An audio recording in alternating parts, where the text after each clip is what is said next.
गया। उसके बाद हुजूर फरमाते हैं ज़ैद, ये तो फातिमा नाम की एक औरत है जिसके लिए फैसला है। अगर ये गलती मेरी बेटी फातिमा से हुई होती तो उसके लिए भी यही फैसला होता जो फैसला उसके लिए हुआ। जब हुजूर तशरीफ लाए तो मुस्तफा जान रहमत पर नाजिल होने वाली सबसे पहली वही इंसानों के ज़मीर को झिझोड़ती और ये कहती है Iqra बिस्मि रब्बिकल्लज़ी खलक़, read with the name of your sustainer who created the human being from the blood color। पढ़ो अपने रब के नाम से जिसने खून के लोथड़े से तुम्हें पैदा फरमाया। अल्लाह रब्बुल इज्जत ने ज़मीर को झिझोड़ा और इल्म की रोशनी की तरफ अल्लाह रब्बुल इज्जत ने सबको बुलाया कि पढ़ो अपने रब के नाम से जिसने खून के लोथड़े से तुम्हें पैदा फरमाया। आज जो स्कूल की दीवारों पे लिखा होता है बापूजी का यही था कहना, अनपढ़ बनकर कभी न रहना। यह बापूजी ने बाद में कहा है, मगर उससे पहले आमना के लाल ने कहा था कि तुम्हें वक़ार चाहिए तो पढ़ना होगा, तुम्हें बुर्दबारी चाहिए पढ़ना होगा, तुम्हें किश्वरी चाहिए पढ़ना होगा, तुम्हें निस्बत चाहिए पढ़ना होगा, तुम्हें बुलंदी चाहिए पढ़ना होगा। नबी कौनैन सल्लल्लाहु तआला अलैहि वसल्लम ने इल्म की शमा को रोशन करते हुए रसूल दिवकार सल्लल्लाहु तआला अलैहि वसल्लम ने पूरी दुनिया के लोगों को बारहवर कराया कि खबरदार खबरदार, ये मत कहना कि मेरा 10 बेटा है तो मेरा सिक्का चलेगा, मेरे 15 बेटे हैं तो मेरा सिक्का चलेगा। जिसके पास इल्म की ताकत होगी सिक्का उसका चलेगा, जिसके पास कलम की ताकत होगी सिक्का उसका चलेगा। डॉक्टर बनने वाले डॉक्टर बन जाए, इंजीनियर बनने वाले इंजीनियर बन जाए, प्रोफेसर बनने वाले प्रोफेसर बन जाए, लेक्चरर बनने वाले बन जाए, मगर कभी आलिम दीन को हिकारत की निगाह से मत देखना। ये मत सोचना कि मेरा बेटा प्रोफेसर है, 60,000 की सैलरी उठाता है, ये मौलवी 6,000 की तनख्वाह पाने वाला, इसकी हैसियत क्या है, इसकी औकात क्या है, इसका वैल्यू क्या है, इसकी पोजीशन क्या है। बेवकूफ, डॉक्टर बनने के बाद, इंजीनियर बनने के बाद, प्रोफेसर बनने के बाद मौज में ताव दे करके चलता है और ये सोचता है मौलवी की कोई हैसियत नहीं है। चलो आमना के लाल से पूछते हैं कि मौलवी का मकाम क्या है, आलिम दीन की हैसियत क्या है। मुस्तफा जान रहमत से पूछोगे, ए मेरे आका रसूल दी वक़ार सल्लल्लाहु तआला अलैहि वसल्लम, मेरे आका बताएं डॉक्टर बेहतर है या इंजीनियर बेहतर है या प्रोफेसर बेहतर है या लेक्चरर बेहतर है। डॉक्टर बन जाने के बाद उसका बाप मौलवी को हिकारत की निगाह से देखता है, इंजीनियर बनने के बाद वो मौलवी को नीची निगाह से देखता है, प्रोफेसर बनने के बाद वो मौलवी को 2 टकेता मौलवी कहता है। बेहतर है कौन? तो मेरे आका इरशाद फरमाते हैं खैरुकुम मन तअल्लमल कुरान व अल्लमहु, तुम में वो बेहतर है जो कुरान पढ़ना जानता है और कुरान पढ़कर कुरान पढ़ाना जानता है। नारे तकबीर, नारे रिसालत। हजरत इमाम हुसैन कॉन्फ्रेंस मसलके आला हजरत जश्न दस्तार बंदी हजरत अल्लामा मुफ्ती शहाबुद्दीन सकाफी साहिब क़िबला। तुम में वो बेहतर है जो कुरान पढ़ना जानता है और कुरान पढ़कर कुरान पढ़ाना जानता है। ये हुजूर इरशाद फरमाते हैं, रसूल वक़ार सल्लल्लाहु तआला अलैहि वसल्लम का इरशाद गिरामी। इसलिए मैं नहीं कहता हूँ कि डॉक्टर नहीं बनना चाहिए, डॉक्टर भी होना जरूरी है। इसलिए कि डॉक्टर ने जो आज तमाशा बनाया है, जो आज लोगों की जिंदगी से खेलवाड़ करने का कि जो लोगों ने रस्म बनाई है आज की तारीख में, हॉस्पिटल में जो डॉक्टर बैठता है वो डॉक्टर का लिबास अगरचे जाहिरी तौर पर उसका लिबास सफेद होता है, सफेद लिबास में होता है, मगर वो अंदर से जानवर होता है, वो दरिंदा बनकर लोगों का इलाज करता है। जब कोई गरीब की बेटी आती है उसके पास, डिलीवरी पेशेंट बनकर के जब कोई गरीब की बेटी आती है तो अल्लाह रब्बुल इज्जत हर औरत के बदन में कुदरती तौर पर वो पानी पैदा करता है। वो पानी निकलता है डिलीवरी के टाइम में, जिस वक्त उस बच्चे की विलादत में आसानियां पैदा होती हैं, मगर ये डॉक्टर उसे इंजेक्शन दे देकर उस पानी को रोक देता है और उसके पेन को मार देता है, उसके दर्द को मार देता है। उसके बाद 2-4 मेडिकल टर्म चिपका करके बोलता है अब हम इसके बारे में नहीं सोच सकते, अब रिस्क नहीं ले सकते हैं, अब तो इसका ऑपरेशन ही कराना होगा, अब ये नॉर्मल डिलीवरी नहीं हो सकती है। बेवकूफ, आज से पहले हॉस्पिटल नहीं था, उस वक्त औरतों की डिलीवरी नॉर्मल होती थी। आज से 50 साल पहले, 60 साल पहले 10% औरतें ऐसी होती थी जिसके साथ सीजर का मामला होता था, वरना 90% औरतों की डिलीवरी नॉर्मल तरीके से होती थी। मगर आज डॉक्टर की फरावानी है, हॉस्पिटल की फरावानी है, उसके बावजूद 90% औरतों का सीजर की नौबत क्यों आती है औरतों के साथ? उसकी नॉर्मल डिलीवरी क्यों नहीं होती है? उसकी नॉर्मल डिलीवरी इसलिए नहीं होती है, यह डॉक्टर दरिंदा सिफत आदमी इंजेक्शन दे देकर उसके पेन को रोकता है, उसके पानी को रोकता है, उसके बाद सीजर की बात करता है। मैं कहता हूँ जहाँ इस तरह की दरिंदगी मचाई जा रही हो, जहाँ इस तरह की हैवानियत फैली हो, वहाँ होना चाहिए ना कोई मुस्तफा का सच्चा वफादार, मुस्तफा का गुलाम, जो डॉक्टर के लिबास में हो मगर अंदर से मुस्तफा का चाहने वाला हो, मुस्तफा की सुन्नतों की पैरवी करने वाला हो। वो अगर 50 मरीजों का इलाज पैसा लेकर के करता हो तो किसी एक गरीब का इलाज बगैर पैसा लिए करता हो, ये खिदमत खल्क समझ कर करता हो। इसलिए मैं कहता हूँ मुझे हाफिज कुरान भी चाहिए और मुस्तफा का वफादार डॉक्टर भी चाहिए। वाह वाह वाह, सुभान अल्लाह, सुन रहे हैं आप? हक है। सुन रहे हैं आप? कितने लोग सुन रहे? एक बार जोर से कहें या रसूल अल्लाह, और एक बार कहें या हबीब अल्लाह। जो खिदमत खल्क समझकर लोगों का इलाज करे, रसूल वक़ार सल्लल्लाहु तआला अलैहि वसल्लम की पैरवी करे, मुस्तफ़ा जान रहमत सल्लल्लाहु तआला अलैहि वसल्लम के नबी कौनैन सल्लल्लाहु तआला अलैहि वसल्लम की तालीमात की बुनियाद पर खिदमत खल्क समझकर गरीबों का इलाज करे। दुनिया में आज कोई गरीबों से प्यार नहीं करता है, गरीबों से हर कोई नफरत करता है। अमीर बन जाने के बाद वो अपना स्टेटस मेंटेन करता है। मेरी 25 साल दोस्ती किसी के साथ थी, अचानक वो आदमी दौलत के दौलत, उसके हाथ दौलत लग गई, वो दौलत का मतवाला बन गया। अचानक वो लाखों में खेलने लगा, करोड़ों का बैंक और बैलेंस उसके पास आ गया। तो अब उसके पास मेरे लिए टाइम नहीं है, 5 मिनट भी मेरे पास बैठ करके वो बात नहीं करना गवारा करता है। वो अपने लेवल के लोगों के साथ वो उठना बैठना जारी रखता है, अपनी डिग्निटी को मेंटेन करता है। दुनिया में हर आदमी अपना लेवल ढूंढता है, दुनिया में हर आदमी अमीरों से प्यार करता है। कोई किसी गरीब के पास बैठ करके 5 मिनट उसके पास बैठ करके उस गरीब के घर की चाय पीना गवारा नहीं करता है, मगर हर आदमी अमीरों के दरवाजे पर बैठता है। डॉक्टर बन्नाथ शाह बोलता है, the prophet of Islam, he giving money to the poor man, feeding food the hungry man, dressing garment the poor person and talking kindly with them. दुनिया का हर आदमी अमीरों से प्यार करता है, मगर तन्हा आमना का लाल है जो अमीरों से नहीं गरीबों से प्यार करता है। वो मेरे मुस्तफा है जिन्होंने गरीबी से प्यार किया।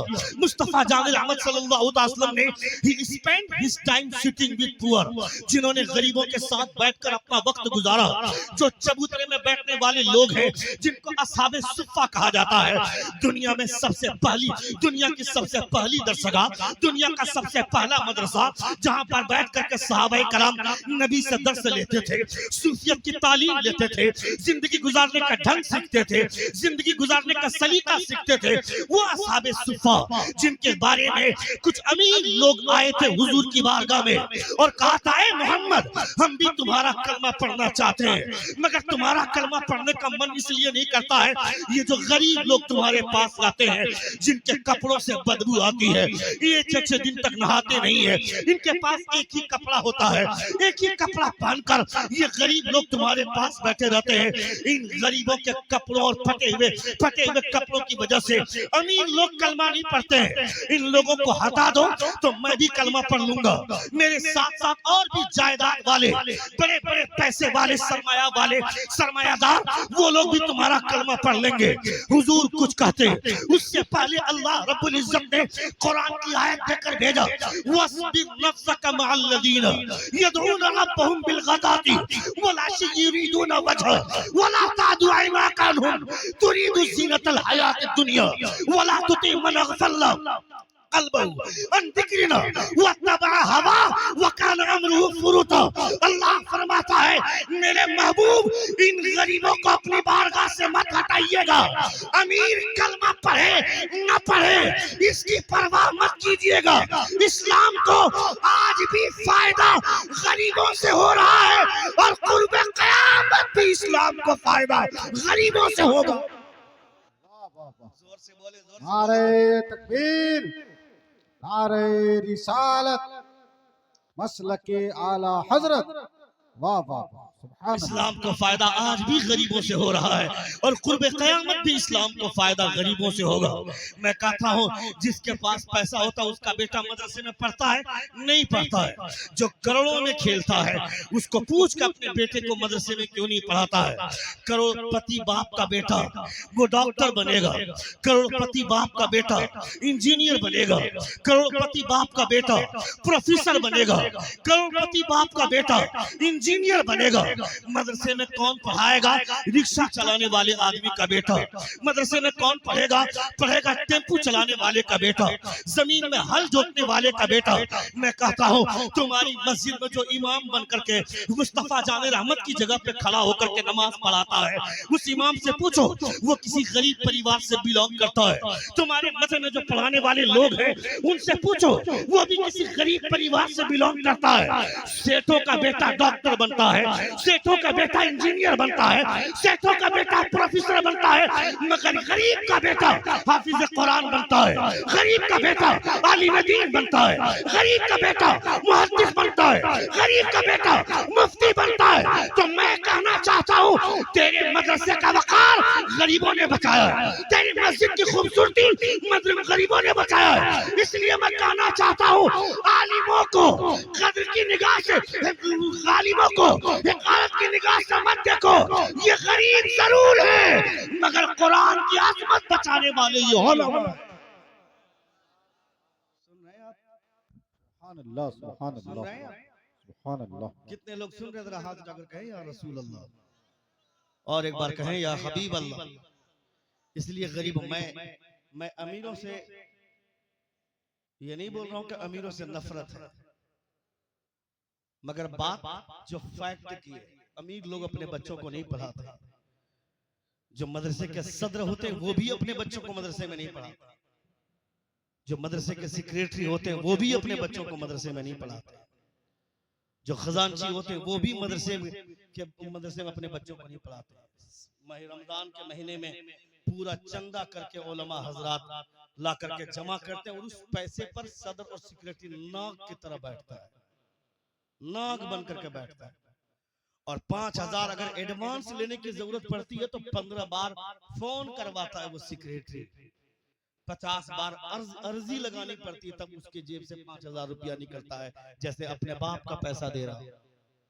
और फिर वो कलेक्ट करके लाने वाले भी ये उलमा, और उनको बोलूं 5-10 मिनट है? कितने लोग सुनेंगे? एक बार जोर से कहें या रसूल अल्लाह, सुभान अल्लाह।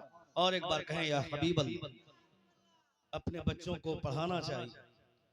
आप नहीं पढ़ाएंगे अपने बच्चों को तो मदरसे का वकार कैसे महफूज होगा? मदरसे का शऊर, मदरसे की खूबसूरती कैसे बाकी रहेगी? याद रखें अगर मदरसा बंद हो गया, अल्लाह सलामत रखे कारी अरमान साहब और उनके तमाम रुफ़क़ाए सफर को जिन्होंने ऐसी जगह पे मदरसे बस्ती से हट करके मदरसा तामीर किया। और फिर उस मदरसे में मैंने बहुत बड़ी बड़ी बिल्डिंगें देखी हैं, 2-2 साल 3-3 साल 4-4 साल तक जलसे नहीं कर पाते और फिर हाफिज नहीं बना पाते, मगर इतनी कम मुद्दत में इब्तदाई दौर से मदरसा गुजर रहा है और उसके बावजूद उन्होंने 9 हुफ़ाज़ किराम आपको अता फरमा दी। कभी आप इस पर गौर करें आप सुभान अल्लाह। कि मदरसे की दीवारें किस कदर खुशबूदार होती हैं कि मदरसे, ये मदरसा है तेरा मैं कदा नहीं साथी, यहाँ की खाक से इंसान बनाए जाते हैं। जब मदरसे में बच्चे आते हैं तो उनको पूछिए आप किस टाइप के बच्चे मदरसे में आते हैं। घर के कंट्रोल से बाहर जो बच्चा होता है वो बच्चा मदरसे में आता है और आकर के कारी साहब को बोलते हैं कि हजरत ये हमसे नहीं सुधर रहा है, पूरे घर वालों को तबाह कर दिया इसने अकेले, ये हमारे कंट्रोल से बाहर है। अब इसको आप ही संभालिए। वो ऐसा संभालते हैं कि उनको मुसल्ले इमामत पर खड़ा होने के लायक बना देते हैं। कभी आप सोचें, इस पर गौर करें। आप वहां खड़ा होते हैं जहां पे हुजूर के सहाबा खड़े होते थे, और आपका इमाम वहां खड़ा होता है जहां मुस्तफा खड़े होते थे। उस जगह पे खड़ा होना कोई आम बात नहीं है। वहां पे खड़े होने के लायक अगर मदरसे से फारिग होने वाली है तलबा होते हैं, याद रखें दुनिया, पूरी दुनिया आपके पीछे पड़ी है। दुनिया, पूरी दुनिया के लोग आपको बर्बाद करना चाहते हैं, मगर ये सिर्फ मदरसा है जिसकी वजह से आपकी बका है, आपकी इज्जत है, आपका वकार है, आपकी खूबसूरती, वरना कोई आपको बचाने वाला नहीं। इसलिए मदरसे की दीवारें मजबूत होनी चाहिए। मदरसे की दीवार जितनी मजबूत होगी, आपका अकीदा उतना मजबूत होगा। पैसा हो जाने के बाद घर बार में जब लड़ाई होती है तो आदमी बैंक और बैलेंस से बोल करके अपनी अना की बोली बोलता है, घमंड की बोली बोलता है। तो 4 लाख रुपया बैंक में हमारा रह गया, हमारा बेटा सऊदी में रहने लगा, मेरा बेटा दुबई में रहने लगा, तो सामने वाले को कीड़ा मकोड़ा समझते हैं। और 4 व्हीलर कार खरीद करके जब 4 व्हीलर पे बैठते हैं तो चेहरा सुअर से भी ज्यादा जलील और बदतर बनाते हैं किसी गरीब को देखने के बाद। बेवकूफ, तेरे बेटे ने कोई बहुत बड़ा तीर नहीं मार दिया जो तुमने कार खरीद कर कार पर बैठ करके चेहरा इतना बदसूरत बनाया है। याद रख, वो गरीब अगरचे है, और तुम अगर अमीर हो तो तुमने कोई बहुत बड़ा तीर नहीं मारा जो अल्लाह रब्बुल इज्जत ने तुम्हें दौलत दी है। याद रखना, अगर वो गरीब है तो वो गरीब भी अल्लाह रब्बुल इज्जत का बंदा है, वो गरीब भी अल्लाह रब्बुल इज्जत का बंदा है। और याद रखना, मुस्तफा अगर चाह लेते तो पूरी कायनात का खजाना मुस्तफा के कदमों में आ जाता। हुजूर फरमाते हैं, ए आयशा, वो उहुद का पहाड़ देख रही हो, अगर मैं चाह लूं तो वो पहाड़ मेरे पीछे पीछे सोना बनकर चलने लगे। ये हुजूर ने फरमाया था, हुजूर ने चाहा नहीं था, सिर्फ कहा था। तो आज भी सऊदी अरब में सबसे ज्यादा सोना पाया जाता है। अगर हुजूर चाह लेते तो क्या होता, मगर हुजूर ने गरीबी को इख्तियार किया। मुस्तफा ने गुर्बत को पसंद फरमाया, गुर्बत को पसंद फरमाया। मालिक के कौने गो पास कुछ रखते नहीं, दो जहां की नेमतें हैं उनके खाली हाथ में। ये हुजूर की शान है। आया मदीने में खातून आई, मुस्तफा जान रहमत को उंगली के इशारे से आवाज दी, हुजूर चले गए। धूप में मुस्तफा खड़े हैं और घंटों वो खातून हुजूर से बात करती रही। मुस्तफा खामोशी से खड़े खड़े सुनते रहे। हजरत उमर का चेहरा गुस्से से लाल पीला होता गया। जब वो खातून चली गई, हजरत उमर फरमाते हैं, अल्लाह के रसूल, ये औरत पागल है, मदीने में इससे कोई बात नहीं करता है। हुजूर फरमाते हैं, ए उमर, जिससे कोई बात नहीं करता है उससे आमना का लाल बात करता है। जिससे कोई बात नहीं करता उससे आमना का लाल बात करता है। अगर मैं भी बात न करूं तो वो जाएगी कहां? ये हुजूर फरमाते हैं। नबी कौनैन सल्लल्लाहु तआला अलैहि वसल्लम ने गरीबों से प्यार किया, गरीबों के साथ अपना वक्त गुजारा। मुस्तफा जान रहमत ने, हजरत अबू हुरैरा इतने गरीब थे कि आपने नबी कौनैन से कहा था, रसूलल्लाह मैं शादी नहीं करूंगा, मैं शादी नहीं करना चाहता। नबी कौनैन सल्लल्लाहु अलैहि वसल्लम ने फरमाया, नहीं शादी करो, निकाह मेरी सुन्नत है। अन्निकाहु मिन सुन्नती फमन रगीब अन सुन्नती फलैसा मिन्नी। हमारे पास दौलत आ जाने के बाद, हमारे पास दौलत आ जाने के बाद हम फिर सामने वाले को कुछ भी नहीं समझते। खास तौर पर जो मौलवी टाइप के लोग हैं, उन लोगों को तो हम लोग कीड़ा मकोड़ा समझते हैं। ये हमारे गुलाम हैं, इनको हम पैसा देते हैं, हमारे दिए हुए पैसों पर ये पलते हैं। नहीं नहीं, ये मत सोचिएगा, ये सोचिएगा कि हमारे वजह से हमारा इमाम नहीं चलता है, बल्कि हमारे इमाम की वजह से हमारे घरों का चूल्हा जलता है। ये ख्याल रखना चाहिए। चूंकि नबी कौनैन फरमाते हैं, रसूल दी वकार का इरशाद ग्रामी है कि मछलियां पानी की तह में और चूंटियां अपने सुराखों में इन उलमा अहले सुन्नत के लिए मगफिरत की दुआएं करती हैं। ये हुजूर फरमाते हैं। कभी आपने सोचा कि मछलियों को क्या जरूरत पड़ी है कि उलमा के लिए मगफिरत की दुआ करें? चूंटियों को क्या जरूरत पड़ी है कि वो उलमा के लिए मगफिरत की दुआ करें? क्या जरूरत पड़ी है? उलमा किराम फरमाते हैं, वो इसलिए कि चींटियों के सुराख में जो नमी है तो वो उलमा की बरकत से। मछलियां पानी के तह में गुजारा करती हैं तो उलमा की बरकत से। चूंकि हुजूर फरमाते हैं कि अल्लाह रब्बुल इज्जत, हुजूर फरमाते हैं इन उलमा की बरकतों से अल्लाह रब्बुल इज्जत आसमान से बारिश बरसाता है। उलमा अहले सुन्नत की वजह से खुदा बारिश बरसाता है। इसलिए आलिमों की इज्जत होनी चाहिए। मदरसे के लिए जब बोला जाता है तो आदमी इस तरह हाथ बांध करके बैठ जाता है, 11,000 दे दो, 5,000 दे दो। ये सोचना चाहिए था, ये कहना चाहिए था कि हजरत आप क्यों इतना चीख रहे हैं, आपको इतना बोलने की जरूरत क्या है, या आपको बैग लेकर के रसीद लेकर के मेरी दुकान पर आने की क्या जरूरत है, दर दर की ठोकरें खाने की क्या जरूरत है। आप यहाँ बैठकर बुखारी पढ़ाइए, आप यहाँ बैठकर कुरान पढ़ाइए, आपको बाहर जाकर पसीना बहाने की जरूरत नहीं है। ये जिम्मेदारी हमारी है, ज़कात हमें अदा करना है। आप यहाँ बैठकर कुरान पढ़ाइए, आप बाहर मत जाइए। हम ज़कात की रकम लाकर पहुंचाएंगे, सदका हम लाकर पहुंचाएंगे, खैरात की रकम लाकर हम पहुंचाएंगे। जब हम आप इतना काम करते हैं तो थोड़ी बहुत जिम्मेदारी हमारी भी है, हमें भी काम करना चाहिए। आप अपना काम कीजिए, हम अपना काम करें, मुस्तफा जान रहमत के दीन को फरोग हासिल हो। मगर नहीं, हम क्या करते हैं, हम अपने घर में बैठे रहते हैं और इंतजार करते हैं कि इमाम साहब हमारे घर में आए। कोई अगर माना अगर मदरसे को बना करके 2 गो रूम 4 गो रूम बना करके मदरसे के बच्चों को दर्स देते हैं, 15 आदमी सपोर्ट करने वाले होते तो 25 आदमी उसकी मुखालफत करने वाले होते। हो गया, पेट पालने के लिए एक जरिया बना लिया मदरसे को।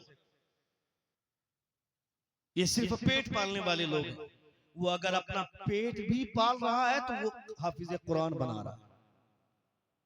तुम अपना पेट पाल करके क्या कर रहे हो? तुमने कितने लोगों को बना दिया? तुमने कितने लोगों के साथ क्या कर? हुजूर ने फरमाया था, खुदा ने अगर तुम्हें 4 औलादे दी हैं, उनमें से किसी एक को हाफिज कुरान बना दो ताकि तुम दुनिया से चले जाओ, तुम्हारा बेटा तुम्हारी कब्र पर फातिहा पढ़ देगा, उसकी बरकत से खुदा तुझे जन्नत में महल अता फरमाए। ये हुजूर ने फरमाया था। अपनी औलाद को बहुत ज्यादा पैसा छोड़ करके मत जाइए। हमारे उलमा ने फरमाया कि अगर आप अपने बेटे के लिए, अपनी औलाद के लिए बहुत ज्यादा पैसे छोड़ करके जाएंगे तो वही पैसे से तुम्हारे बच्चे अय्याशी करेंगे, तुम्हारी कब्र में झांकने तक नहीं जाएंगे तुम्हारे बच्चे।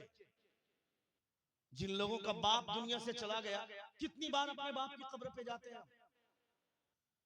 हुजूर ने फरमाया था, हर जुमा के दिन अपने वालिदैन की कब्र पे हाजिरी देनी चाहिए। आप कितनी बार अपने बाप की कब्र पे गए? और जब आप नहीं जाते तो आपकी कब्र पे कौन बेटा जाएगा? जिस बेटे के लिए आपने नमाजें छोड़ी, जिस बेटे के लिए आपने दूसरों के सामने जाकर झूठ बोला, दूसरों को धोखा दिया, दूसरों के साथ फरेब किया, वो बेटा मेरी कब्र में जाने के बाद वो मुझे झांकने तक नहीं आएगा, मेरी कब्र में झांकने तक नहीं जाएगा। शबे बारात में एक मर्तबा ग्रुप के साथ जाएगा कब्रिस्तान, वहां जाकर के लोगों से पूछेगा मेरी बाप की कब्र किधर है, जरा बताइए। दूसरों से पूछेगा मेरी माँ की कब्र किधर है। मैं कहता बेवकूफ, इसके लिए तुमने भीख मांगा था, इसके लिए नमाजें छोड़ी थी, इसके लिए चौधरी के सामने जाकर घुटने टेका था, इस बेटे के लिए तुमने मौलवी को गाली दी थी, इस बेटे के लिए तुमने मदरसे में चंदा नहीं दिया था कि मैं 500 रुपया दे दूंगा, मेरे बेटे की फीस कौन अदा करेगा, मैं 5,000 रुपया दे दूंगा, मेरे बेटे का एडमिशन कैसे होगा। 40,000 रुपये का डोनेशन देकर अपने बेटे को इंटर में एडमिशन करवाया, उससे पीजी करवाया। मैं कहता हूं बेवकूफ, आज तेरा बेटा तेरी कब्र का निशान तक भूल गया। कौन है तेरी मदद करने वाला? कोई मदद करने वाला नहीं है।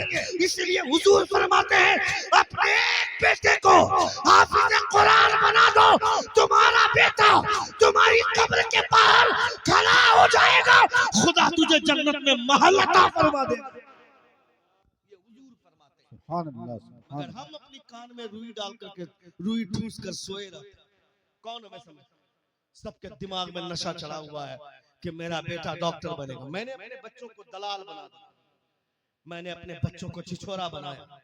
मेरा बेटा मेरे घर में बैठ करके पबजी खेलता है, फ्री फायर खेलता है, और उसके मोबाइल में रिचार्ज करवाने के लिए मेरी बीवी मुझसे झगड़ा करती है, मेरी बीवी मुझसे लड़ाई करती है कि 3 दिन हो गया तुमने बेटे के मोबाइल में रिचार्ज क्यों नहीं किया। उस बेवकूफ बीवी को तमाचा मारो।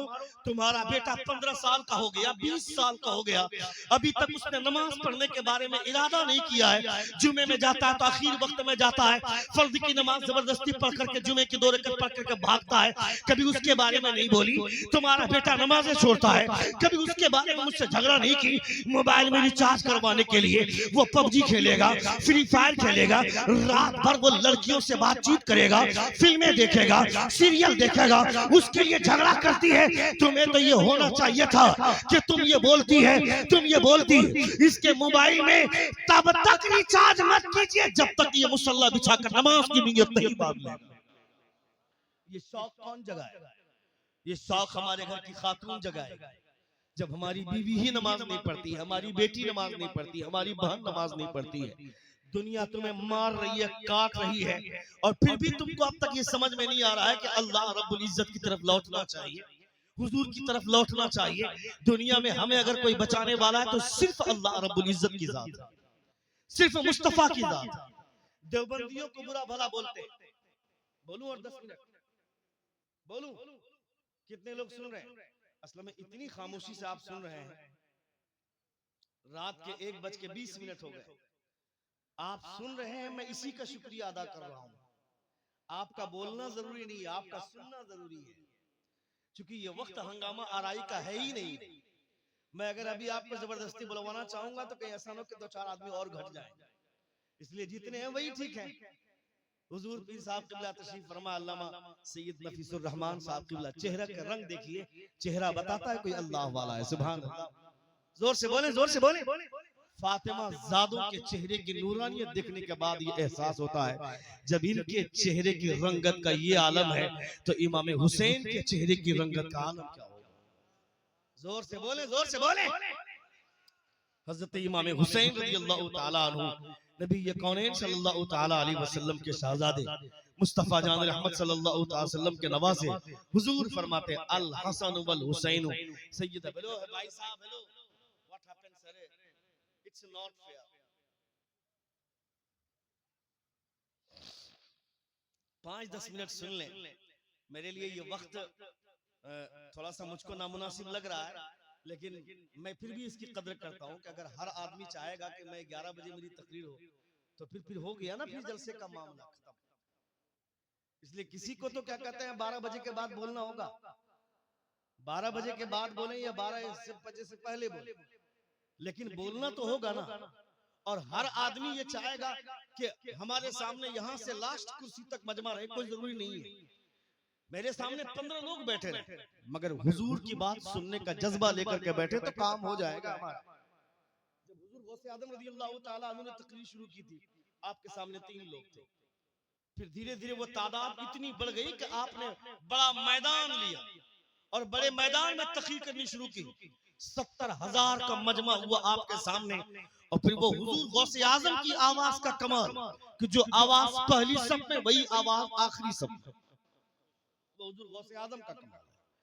तो तकरीर में 10 आदमी हो, 10,000 लोगों, उससे मतलब नहीं। हम उसी एनर्जी के साथ बोलते हैं, बस सिर्फ इतनी कोशिश रहती है कि कोई एक आदमी सुन पर अमल कर ले तो मेरी तकरीर की पूरी मेहनत वसूल हो जाए।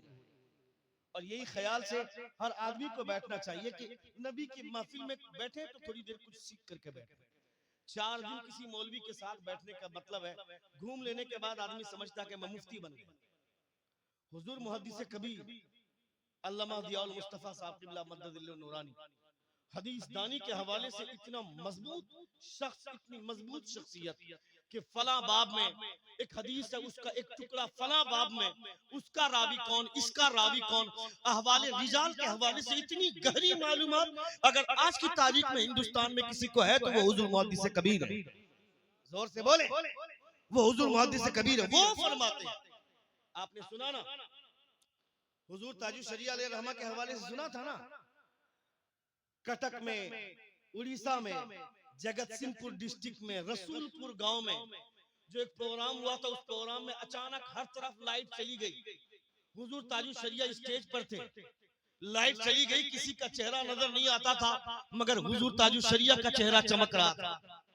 जोर से बोले, ये आपने सुना है, मैंने देखा है, मैंने देखा है, और मैं स्टेज पर नहीं बैठा था, मैं मजमे में बैठा था ताकि सामने से हुजूर ताजुल शरिया का चेहरा देखो, हुजूर ताजुल शरिया का चेहरा देखो।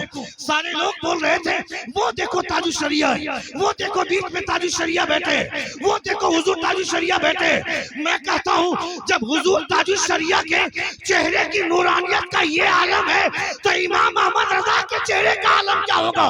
जब उनके चेहरे का ये आलम है तो मुस्तफा के चेहरे की नूरानियत का आलम क्या होगा? नारे तकबीर, नारे रिसालत, फैजान सरकार ताजुल शरिया, मसलके आला हजरत, जब उनके गदा भर देते हैं शाहाने जमाना की झोली, मोहताज का जब ये आलम है मुख्तार का आलम क्या होगा? आप सोचे हुजूर ताजुल शरिया, हुजूर गौसे आजम के गुलामों के गुलामों के गुलामों के गुलामों, सांस खत्म हो जाएगी मगर गुलामी की फहरिस्त खत्म नहीं होगी। इतनी लंबी गुलामी के बाद हुजूर ताजुल शरिया को गुलामी मिली। नाइबे गौसे आजम, सबसे ज्यादा मर्ज़े खलाइक हुजूर ताजुल शरिया, हुजूर गौसे आजम रज़ी अल्लाह तआला अन्हु की गुलामी की वजह से, और उनका चेहरा चांद की तरह चमक रहा है अंधेरे में भी। तो फिर मुस्तफा के चेहरे का आलम क्या होगा? जो लोग हुजूर के खिलाफ बोलते हैं, जो लोग रसूल दी वक़ार सल्लल्लाहु अलैहि वसल्लम की शान में रसूल दी वक़ार सल्लल्लाहु अलैहि वसल्लम के खिलाफ उंगलियां उठाते हैं, मैं उन बेवकूफ लोगों को कहना चाहता हूं, बेवकूफ तुमने मुस्तफा की अजमत नहीं जानी, मुस्तफा का वक़ार नहीं जाना। अभी आज से पहले वो कुत्ता यतीम सिनानन जिसने हुजूर के खिलाफ बोला, मैं कहता है बेवकूफ, ये दोगला साधु क्या जानेगा हुजूर की शान क्या है, हुजूर की हैसियत क्या है, हुजूर का वक़ार क्या है। हुजूर की शान जानना हो तो किसी टपोरी साधु को मत सुनो, सुनना है तो देख हज़रत शेख सादी क्या फरमाते हैं, बलगल उला बि कमालिही कशफत दुजा बि जमालिही, he reached the highest place by his perfection, he removed the darkness by his beauty। दुनिया के तमाम खूबसूरत चेहरे रोशनी की वजह से चमकते हैं, मगर मेरे मुस्तफा अंधेरे में मुस्कुरा दे तो कायनात में उजाला छा जाता है। वो मेरे हुजूर का चेहरा है, वो मेरे मुस्तफा का चेहरा है। जब अंधेरे में ताजुल शरिया का चेहरा चमकता है तो मुस्तफा के चेहरे का आलम क्या होगा? He reached the highest place by his perfection, he removed the darkness by his beauty। अपनी खूबसूरती से जो अंधेरे में उजाला बिखेर दे, उस चेहरे को रुखे शम्सो दुहा कहते हैं। काबे के बदरुद्दुजा, जोर से बोले, जोर से बोले, काबे के बदरुद्दुजा तुम पे करोड़ों दुरूद, तैयबा के शम्सुद्दुहा तुम पे करोड़ों दुरूद। जिस स्टेज पर हुजूर ताजुल शरिया का चेहरा चमक रहा था, उसी स्टेज पर हुजूर मुहद्दिस कबीर फरमाते हैं, मेरी पूरी जिंदगी पढ़ने और पढ़ाने में गुजर गई, मगर जब मैं लिस्ट तैयार करता हूँ कि मैंने क्या सीखा और क्या नहीं सीखा है, तो जो मैंने सीखा है उसकी तादाद कम है और जो मैंने नहीं सीखा है उसकी तादाद ज्यादा लंबी है, उसकी फहरिस्त ज्यादा लंबी। सुनो बेटा, तुम लोग बात करोगे बाद में बात कर लेना। एक बार जोर से कहें या रसूल, और एक बार कहें या हबीब।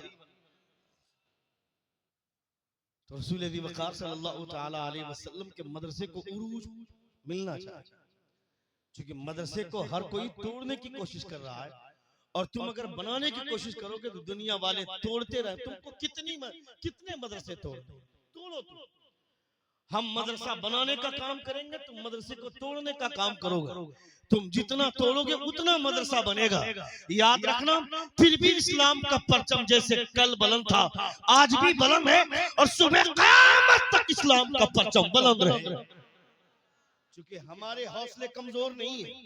संभल की मस्जिद के हवाले से जो वारदात हुए उसके बारे में पूरी दुनिया जान गई, पूरी दुनिया को एहसास हो गया, मगर मैं इन्हें कहना चाहता हूँ, मुसलमानों के बच्चों को डराने की जरूरत नहीं है। हम मौत से नहीं डरने वाले हैं, हमारे दोनों हाथ में लड्डू है।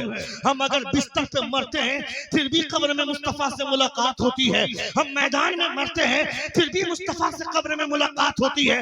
तुमने नहीं देखा क्या, जिन 5 नौजवानों को गोलियां मारकर शहीद किया गया, उन 5 नौजवानों में से एक नौजवान का चेहरा मुस्कुराता हुआ, उसकी तस्वीर वायरल हुई, उसका फोटो वायरल हुआ।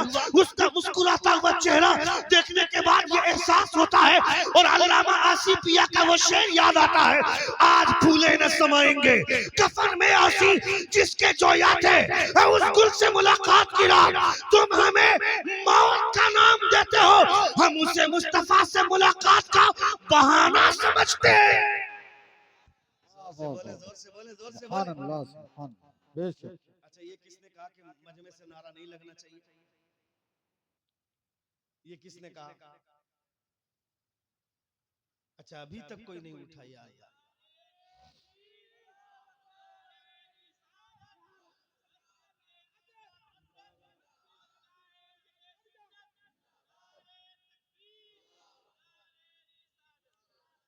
हाँ, ये होना चाहिए, इससे हौसला बढ़ता है, इससे तकरीर हिट या फ्लॉप नहीं होती है। लोग समझते हैं कि हमारी तकरीर में 5 नारा जब तक नहीं लगेगा तकरीर हिट नहीं होगी। शायर को लगेगा जब तक मेरी शायरी में 2-4 नारे नहीं लगेंगे तब तक हमारी शायरी फ्लॉप ही रहेगी। ये हिट और फ्लॉप के लिए नहीं होता, ये सिर्फ हौसला बढ़ाने के लिए होता है। क्योंकि यहाँ अपनी एनर्जी की बुनियाद पर आदमी नहीं बोलता है, हुजूर की अताओं की बुनियाद पर बोलता है। मुस्तफा का करम होता है तब आदमी बात कर पाता है। इसलिए इससे ये भी एहसास होता है कि आप में से बेदार कितने लोग, बेदार कितने लोग। नबी कौनैन सल्लल्लाहु तआला अलैहि वसल्लम के दीन को फरोग मिलना चाहिए। मुस्तफा जान रहमत सल्लल्लाहु अलैहि वसल्लम के दीन को फरोग।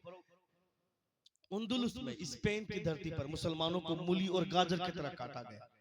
किस बुनियाद पर? वहां मदरसे बंद हो गए, मदरसों की मदद लोगों ने करना छोड़ दिया, मदरसे का ताउन करना लोगों ने छोड़ दिया।